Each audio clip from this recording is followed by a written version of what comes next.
Hi everyone, Mo here, and today I want to walk you through one of the art journals I had been working on.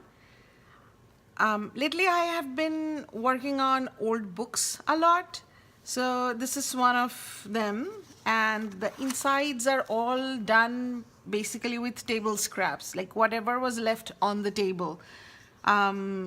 Bits of thread, some die cuts, tape, and here these are like clothing tags that were we had just removed from clothes because it was back to school and we did a lot of shopping.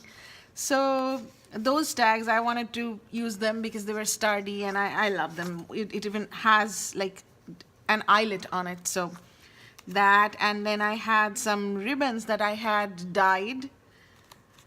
So these are just odds and ends, everything that was left on the table, along with some paint, some ink, colored pencil, just what was on the table.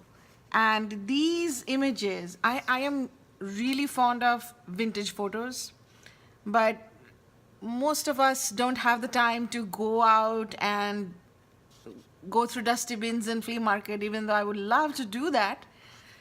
And they are not all that easy to find, or maybe they are, I don't know. I have never been lucky enough to find any.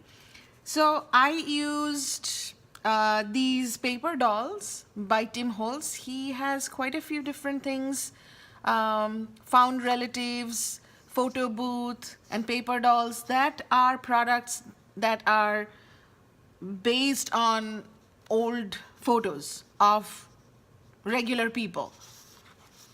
So I used some of those here.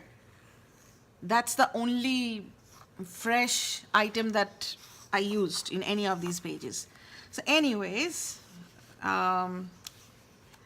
this was not too big a book. I sometimes like smaller books because, you know, the instant gratification of finishing something, it's important sometimes.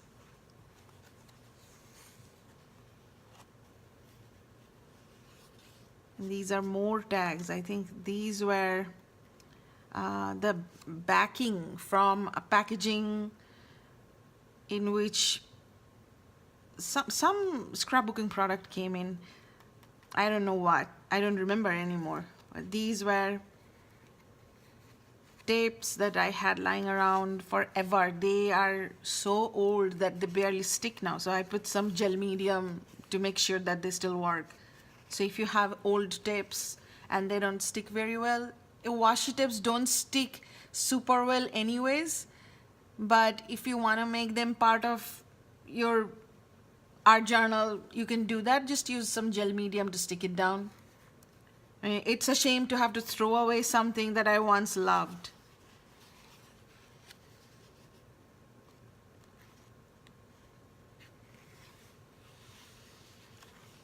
And then I have these, and we had moved about 3 years ago, and I'm ashamed to say I still have boxes that I have not opened, and some of those boxes are also craft supplies.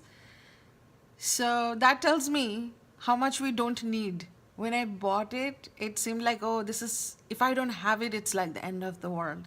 But then, you know, it's sitting in a box for 3 years and I have totally forgotten about them. But then my husband handed me one of those boxes, and in that I found some patterned tissue.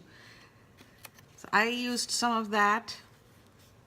Again, super old stuff.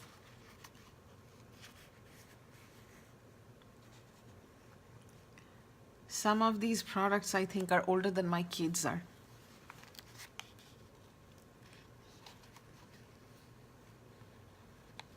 Nothing much, as you can see, just some trim, some tag, some tissue, thread, a little paint.